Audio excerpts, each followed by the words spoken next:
In a world that never stops talking, where noise is constant, opinions are endless, and distraction is just one scroll away, there exists a different kind of man. Not louder, not more visible, but far more dangerous. Because while everyone else is trying to be seen, he is learning to see. While others are chasing attention, he is building control. And while the world runs toward chaos for comfort, he walks alone, into silence. Chapter 1. Solitude is not loneliness. A man who spends time alone is not lonely. He is listening, not to the world, but to something most people have forgotten exists, his own mind. Most people are afraid of silence, because silence removes distractions, and when distractions disappear, you're left with yourself, your thoughts, your fears, your patterns. And for many, that's uncomfortable. So they fill their lives with noise, music, social media, conversations, validation, anything, to avoid being alone. But the man who chooses solitude, he does the opposite. He steps away, not because he hates people, but because he refuses to lose himself in them. In solitude, he begins to notice things, his weaknesses, his habits, his emotional triggers. Not to judge them, but to understand them, because awareness is where power begins. Chapter 2. The world fears the man who needs no one. There's something unsettling about a man who doesn't depend on external validation. No need to impress, no need to prove, no need to perform. Just clarity. And that kind of independence, it makes him hard to control. Because most people are driven by approval, likes, attention, recognition. But when a man no longer needs those things, he becomes unpredictable, unshakable, dangerous in the best way. In solitude, he trains himself to sit with discomfort. No distractions, no escape, just him and whatever rises to the surface. Anxiety, he observes it. Anger, he traces it. Fear, he confronts it. And slowly, he stops reacting impulsively. He starts responding intentionally. That's when something shifts. He's no longer controlled by emotion. He understands it. Chapter 3. Silence reveals what noise hides. Great ideas don't come from chaos. They come from stillness.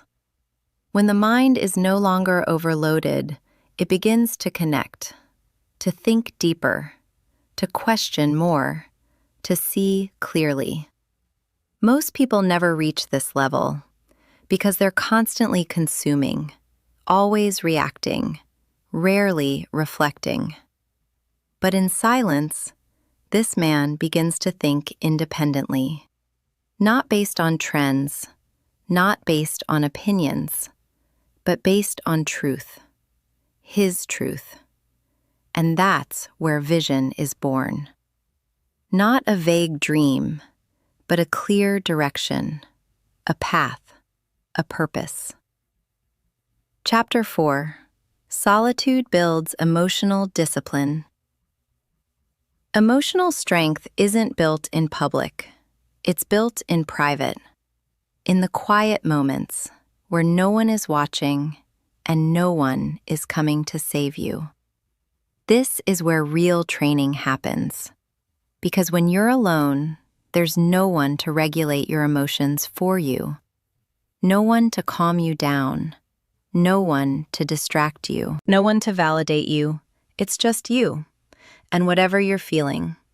And in that space, you have two choices: escape or evolve. The man who chooses solitude, he stays. He sits with it. And that's where control is built. Not by suppressing emotion, but by understanding it.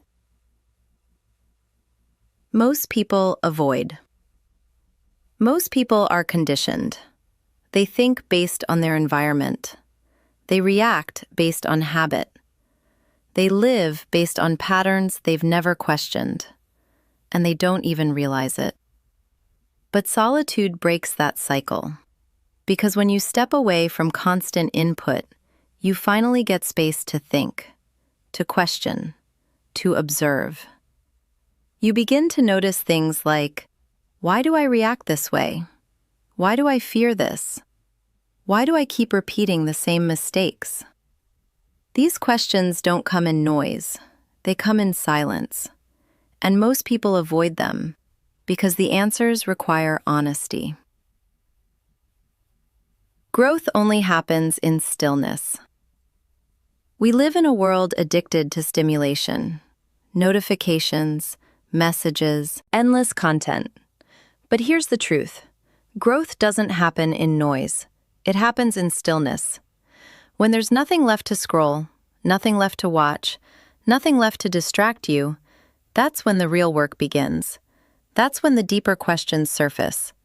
Am I living the life I actually want, or just following what everyone else expects? Am I improving, or just staying busy? Am I thinking for myself, or just repeating what I've absorbed?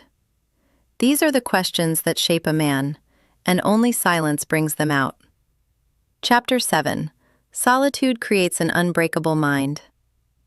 A man who has faced himself in silence cannot be easily shaken in the world, because he's already dealt with his chaos internally. He doesn't panic under pressure. He doesn't crumble in uncertainty. He doesn't seek approval to feel worthy, because he has already built something most people never do, an internal foundation. He knows who he is, and that clarity, it becomes armor. Criticism doesn't break him. Praise doesn't inflate him.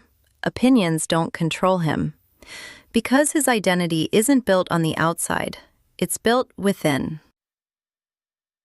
Chapter 8. The Power of Independent Thinking. When you're always surrounded by people, your thinking becomes an echo.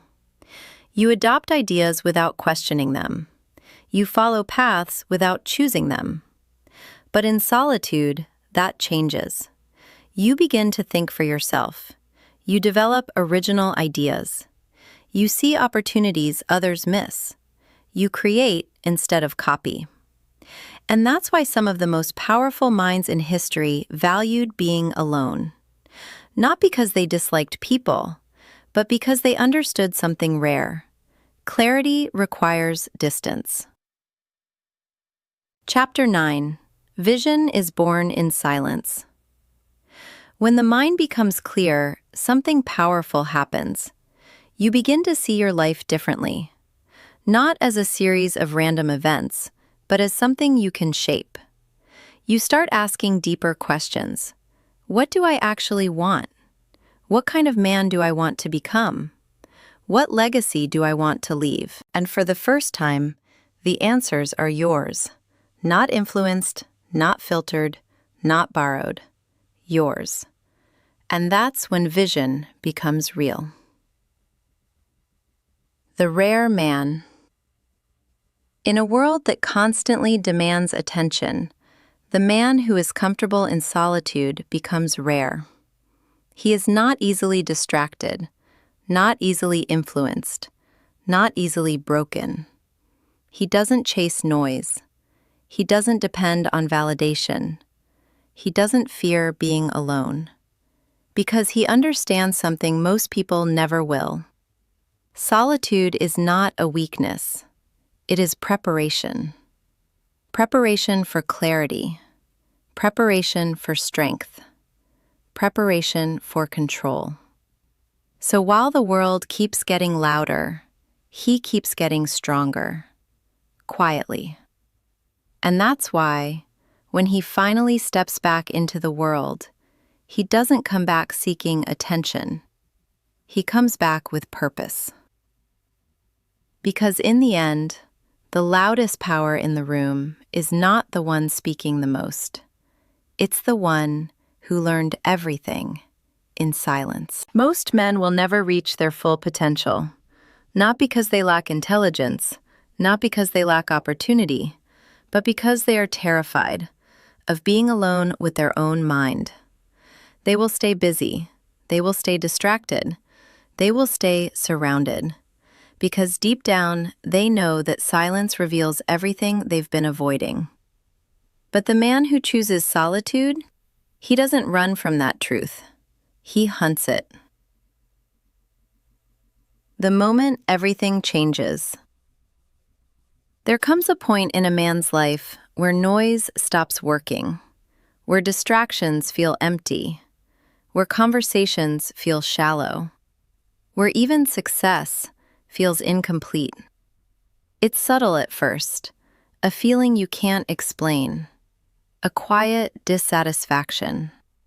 You try to ignore it, you try to fill it, but nothing works. Because it's not something you can escape. It's something you're meant to face. And that's the moment everything changes. Because instead of running outward, you finally turn inward. Facing the inner resistance. The first time a man truly sits in silence, it's uncomfortable. Not peaceful, not calm, uncomfortable. Because now there's nowhere to hide. Thoughts you've been avoiding begin to surface. Regrets, insecurities, unresolved pain. And your instinct is to escape, to grab your phone, to turn on noise, to distract yourself again. But growth doesn't happen when you escape discomfort. It happens when you stay, when you sit with it long enough for understanding to replace avoidance. That's the barrier most people never cross. But the man who does, he enters a different level of awareness. The death of the false self. In solitude, something unexpected happens. The version of you that was built for others starts to break.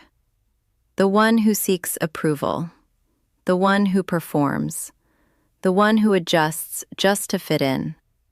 It begins to feel fake, heavy, unnecessary. And slowly, you start letting it go. Not all at once, but piece by piece. You stop saying things just to impress. You stop agreeing just to belong. You stop chasing things that don't align. And for the first time, you begin to feel authentic. Not perfect, but real. Solitude is not just reflection, it's reconstruction.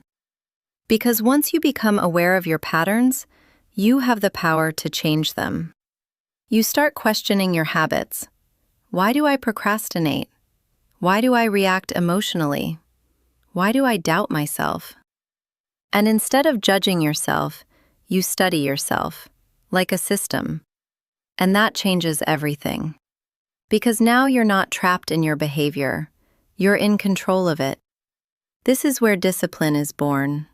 Not forced, but understood. Becoming comfortable with being misunderstood.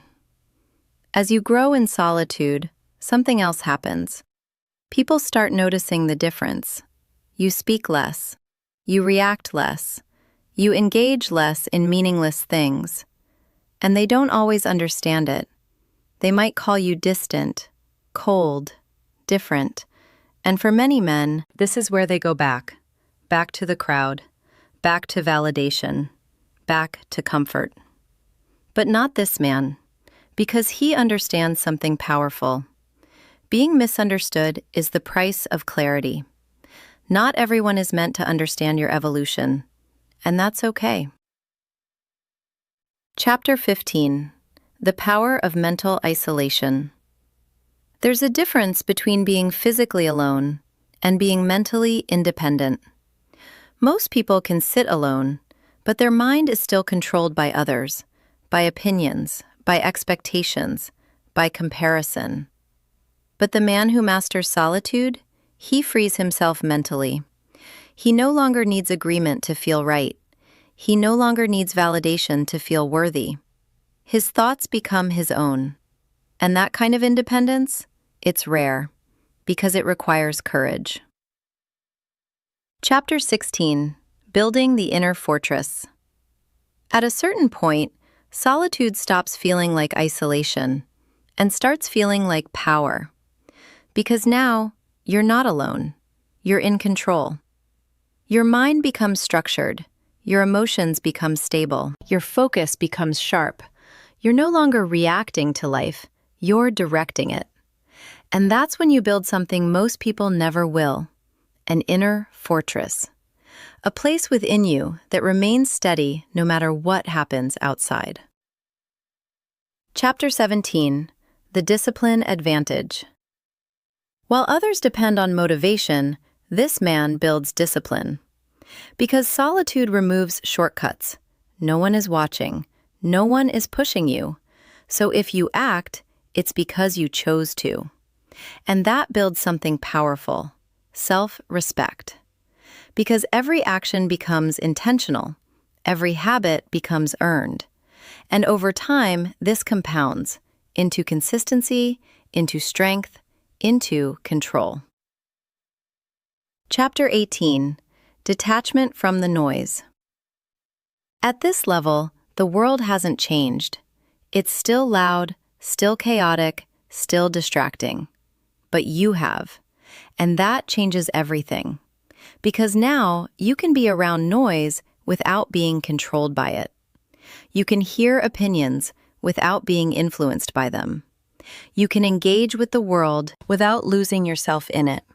This is detachment, not disconnection. Control. Chapter 19. Clarity creates power. Clarity is one of the most underrated forms of power.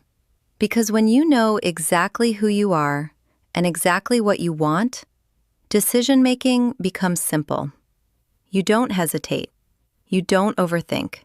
You don't second-guess every move.